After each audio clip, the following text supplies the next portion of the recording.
xibaar yu wér te wóor ca tàng ba abonnez-vous pour ngeen di mën di jot suñuy vidéo. dal leen ak jàmm seen chaîne bi di Buzz 221 HD am na ñaari mbir yu bees yu yees jëmale ko ci coowal kii di Babacar Dioum te ñu gën koo xam ci turu Kocc Barma te muy daal di siy bokk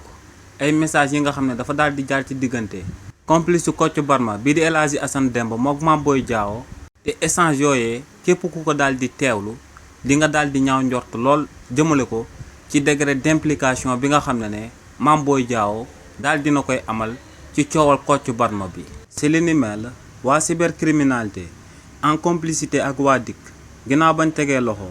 ki ñu dippee El Hadji Babacar Demba daal di koy considéré comme complice su Kocc Barma dañoo gisoon ay messages yi nga xam ne dafa jaaroon ci diggante moom ak ki ñu dippee MBD. si li ni mel nag ginnaaw ba waa cybercriminalité amalee seeni enquête dañoo daal di gis que ne MBD boobee du kenn ku dul akub autorité bu sénégalais yëpp daal di xam te muy Mame Boye Diao. li ni mel nag moom moo sababoon ñu auditionné woon kii di El Hadji Babacar Demba waaye tamit daal di oolu Mame Boye Diao daal di koy auditionné jëmale ko ci message yooyu nga xam ne dafa jaar ci seen diggante ñoom ñaar. si li ni mel nag ginnaaw bañ leen daan auditionné kii di El Hadji Babacar Demba ak kii di Mame Boye Diao contradiction bu njëkk a daal di amal moom mooy que ne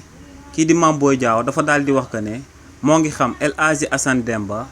ginnaaw ba ñuy amal parrainage yi ci élection présidentielle 2024 yi ñu daan organiser ci réewu Sénégal. donc ne atum 2023 jàpp atum 2024 la daal di xam kookee di El Hadji Assane Demba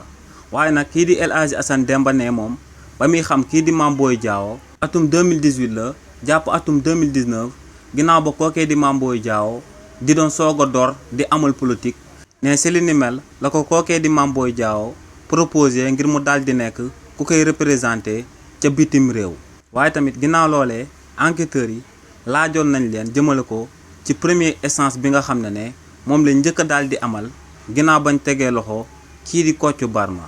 te si li ni mel Mame Boye Diao posé une question kii di El Hadji Assane Demba daal di koy laaj est-ce que tu le connais formel ndax xam nga ko bu baax a baax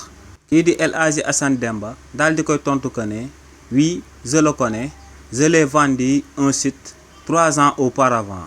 waaw xam naa ko ndax jaayoon naa ko benn site ñetti at ci ginnaaw. si échange yooyu nag daal di jaar ci diggante Mame Boye Diao ak kii di El Hadji Assane Demba enquêteurs yi laajoon nañ ci kookee di Mame Boye Diao lu sababoon mu laajte woon question boobee kii di El Hadji Assane Demba. waaye nag kii di Mame Boye Diao andi ci woon akub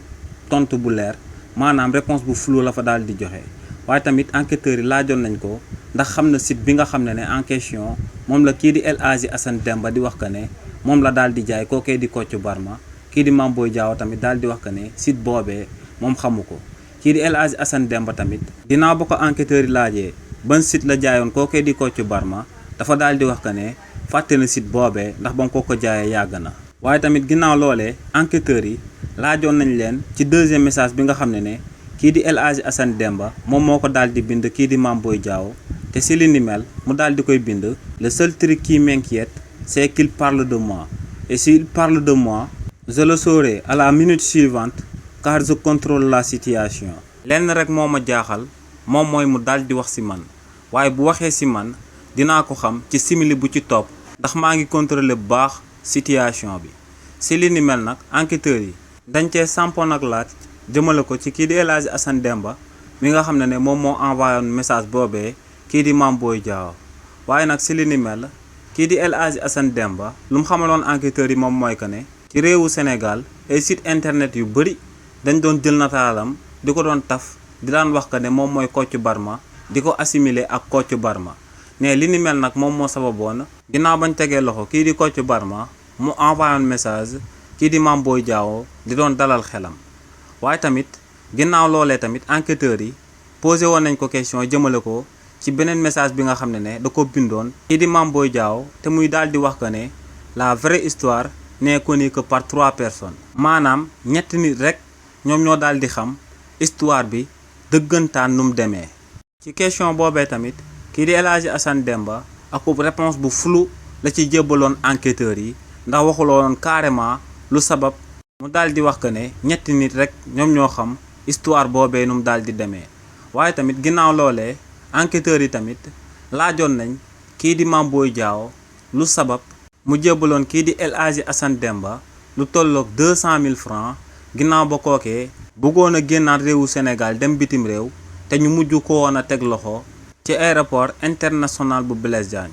si li ni mel nag kookee di Mame Boye Diao lu mu ci tontu woon rek moom mooy que ne da doon liggéey ak moom ak kii di El Hadji Assane Demba te kookee daa sàkku woon si moom ngir mu daal di koy may paas te ne li ni mel moom moo sababoon mu mayoon ko paas daal di koy jaarale ci benn visilam bi nga xam ne moom moo koy gardel këram gu nekk ca Mbaaw. ci question boobee tamit kii di Assane Demba li nga xam ne moom la ci Mame Boye Diao tontu woon moom la ci daal di tontu ndax ne en réalité si le 22 juillet bi ñu génn le billet retour am waroon a daal di jeex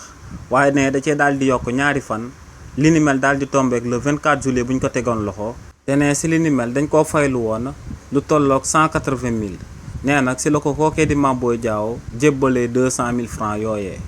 ginnaaw loolee tamit enquêteurs yi laajoon nañ leen ñoom ñaar lu sabab ginnaaw bañ tegee loxo kii di Kocc Barma ci jour ba ca topp ba Libération fësalee xibaar boobee kii di El Hadji Babacar Demba jëloon article boobee Libération fësaloon daal di koy envoyé kii di Mame Boye Diao par compte WhatsApp. te si li ni mel ginnaaw ba ko Mame Boye Diao liiree ba noppi daal di koy envoyé message daal di koy wax rentre chez toi maanaam dellul bitim réew bi nga bàyyeekoo. waaye tamit ci question boobee ñaar ñooñee ay réponses yu fulu dañ daal di jébbal enquêteurs yi waaye tamit ginnaaw loolee enquêteurs yi laaj nañ kii di Mame Boye Diao lu sabab ci message am yu bëri ñu ciy gis turu maître Anta Mbaye. si li ni mel nag kookee di Mame Boye Diao dalee naa daal di xamal que ne kookee di maître Anta Mbaye akub avocat am la te moom moo ko doon défendre ci coowal bracelet électronique bi nga xam ne moom lañ ko daal di takkal ci réewu Sénégal. waaye tamit ginnaaw bañ auditionné ñaari ñooñee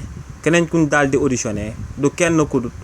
El Hadji Babacar Dioum alias Kocc Barma te kookee di El Hadji Babacar Dioum alias Kocc Barma lu mu bëgg moom mooy daal di jël kii di El Hadji Assane Demba mi nga xam ne moom mooy complice am daal di koy muyee maanaam daal di koy dugal daal di wax que ne kookee moom mooy principal responsable jëmale ko ci coowal Kocc Barma bi yëpp. ndax ne en réalité kookee di El Hadji Assane Demba moom mooy cerveau mbirum Kocc Barma bi ne kookee moom moo ko waxoon ngir mu koy ooyee el professeur en retour moom ñu daal di koy dippee action réaction.